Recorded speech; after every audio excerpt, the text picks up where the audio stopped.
So in this video, I talk about my pre-production process, my tips for being consistent on YouTube, and finding creative ways to make money on YouTube. Coming up.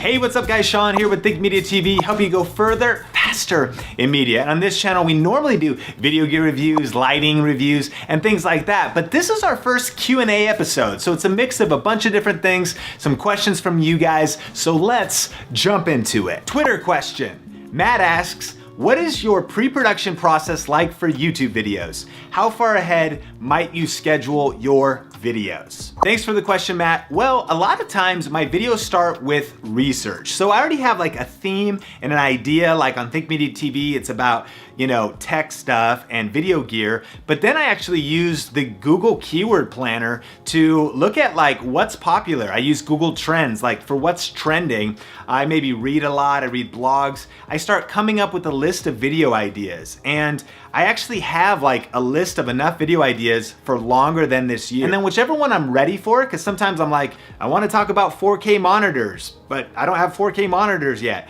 So that's like an idea, but I'm not ready yet. I kind of just am always moving around the different ideas to the top. As far as how far ahead I schedule my videos, sometimes I batch produce and I have like 4 to 8 videos ahead shot last minute, or it's just shot the day before. So it's kind of a mix. Instagram question. Sammy and Rachel ask, I'm a beginner at video and YouTube and plan on purchasing a Canon T5i, but I don't know if the settings will need to be changed to have the best quality. What are the settings and how can I learn more on adjusting my camera when necessary? Number one, I would try to watch every YouTube video on your camera. I'd type in Canon T5i to YouTube and I'd type in like settings and I would watch it while holding the camera and I just kind of follow along, number one. Number two, I would practice a lot. You practice, you get a feel for your camera, you're like, I look weird, and you just learn as you go. But then number three, I would probably invest in a course. I would maybe buy like, a photography DVD. Who even uses DVDs anymore? I would invest in like a digital course probably today. And there's a lot of people who maybe sell like how to use your exact camera for maybe like 20 bucks or 30 bucks. Back in the day, I invested $250 to a really cool filmmaker named Philip Bloom, but it's worth it, right? Because if you can become the master of your specific camera from someone you trust or just someone who has a good reputation, then that's money well spent. So either do free YouTube videos or maybe look for like a solid course on your camera and invest a little bit of money. Twitter question. Derek asks, what other social media platforms do you recommend to drive traffic to your YouTube channel? Well, Derek, here's the platforms that I use. Number one, Twitter. If you're watching this video and you're on Twitter, send me a tweet.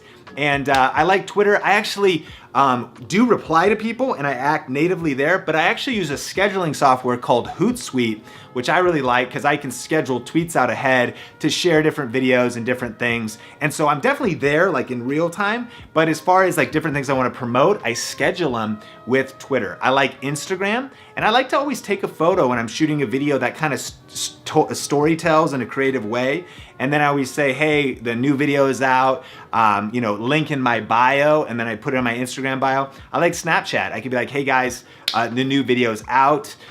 Go to the YouTube channel to watch it, if it's relevant for you. I like Facebook, but I don't usually try to drive traffic to YouTube from Facebook. I usually try to upload videos natively to Facebook and keep Facebook in Facebook's sandbox, because that's really what works the best. And then another one that's kind of not really a social network, but I like, using email. Still today, that's like one of the best ways. Like everyone's getting email on their phone, so they can be like, oh, new content's out, they can see it. So then building an email list is a great way to kind of let your audience, your community, your tribe know that new stuff is out. Twitter question. Lane asks, what are your thoughts on Musical.ly? I think Musical.ly looks awesome and it looks like it's a lot of fun. I will download it because you asked the question, because I do want to use it. I think it's cool and just haven't gotten into it yet. Another Twitter question.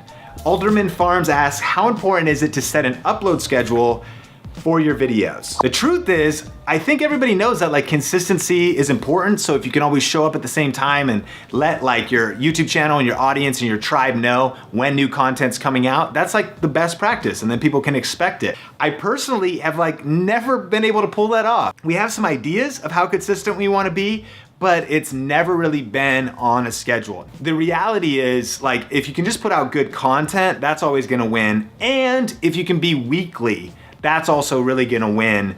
And then even better is to be consistent. But that's something I'm working on, and we'll see how things go in the future. Instagram question. Chris asks, what do you do if there's not many affiliate programs in your niche? And so just for clarity, in case you're not sure what Chris is talking about, an affiliate program is when you like review a product and you're like, man, this mason jar is awesome. And if you want to check it out, there's a link in the description below.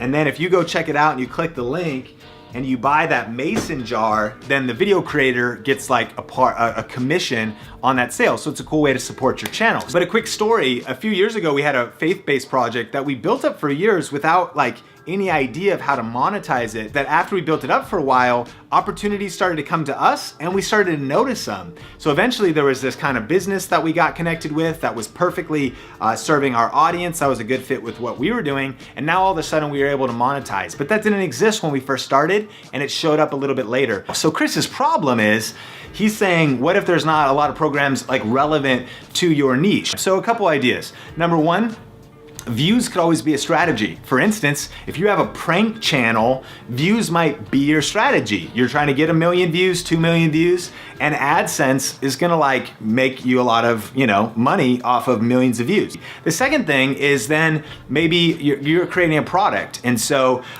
we actually did some research on you. Was it paleontology? There's some sort of a product you could create in that space. You could write an ebook. You could do some kind of a course. The other thing for some YouTubers is you could also always do coaching. And so for some people, like if it's a fitness channel or maybe it's helping somebody with nutrition, jump on PayPal and you could say, hey, I'm doing like one-on-one coaching sessions and just have people PayPal you the money. Like that's certainly an option. But I also might reconsider to be more creative in looking for affiliate marketing opportunities. So in your space, does it look kind of academic? Definitely like book reviews or textbook reviews. Of course, books are huge on Amazon. Also other people's courses in that space. So like, I don't know if stuff's happening on like Udemy or these different Skillshare type of platforms. You can always market those as an affiliate. Question of the day. What do you think about this question and answer style video here on Think Media TV? Let me know in the comments below. And we're probably gonna do another episode. And assuming we are keeping it going, post your questions in the section below. I would love to include it in the next episode. And so let me know what your question is in the comment section. So thanks so much for checking out this video. Definitely subscribe for more videos like this, or usually audio, video, and lighting review videos. And if you haven't downloaded the Think Media TV Video Gear Buyer's Guide, it's all my best recommendations for every budget when it comes to gear. So I'll put that in the YouTube description below, and I'll link it up on the YouTube card as well. Until next time, Think Media TV is helping you go further, faster in media. Keep crushing it, and we will talk soon. Yeah, and on this channel we do tech review. 3, 2, drink of water. Man, love you. Oh, it's so dark now.